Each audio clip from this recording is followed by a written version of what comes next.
নমস্কার, আরও একটা গুরুত্বপূর্ণ আপডেট নিয়ে চলে এলাম। এই মুহূর্তের বিগ ব্রেকিং প্রার্থী ঘোষণা করলো বিজেপি।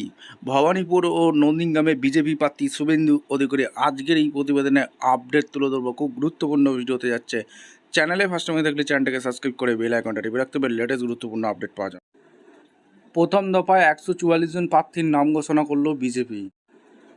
রবিবার ভোটের নির্ঘণ্ট প্রকাশের পরেই সোমবার একে একে রাজনৈতিক দলগুলি প্রার্থী তালিকা প্রকাশ্যে আনছে।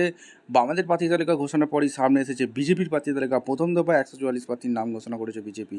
তালিকার চমক একের পর এক। গত কয়েকদিন ধরে জল্পনা ছিল নন্দীগ্রামের পাশাপাশি এবার আরও একটি আসন থেকে লড়বেন শুভেন্দু অধিকারী।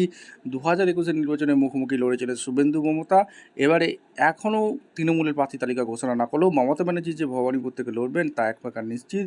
দেখা গেল নন্দীগ্রামের পাশাপাশি এবার ভবানীপুরও লড়বেন শুভেন্দু অধিকারী। অর্থাৎ নন্দীগ্রাম এবং ভবানীপুরে দুটোর আসনই লড়বে শুভেন্দু অধিকারী। দেখা যাক কে জিতে আর কে হারে।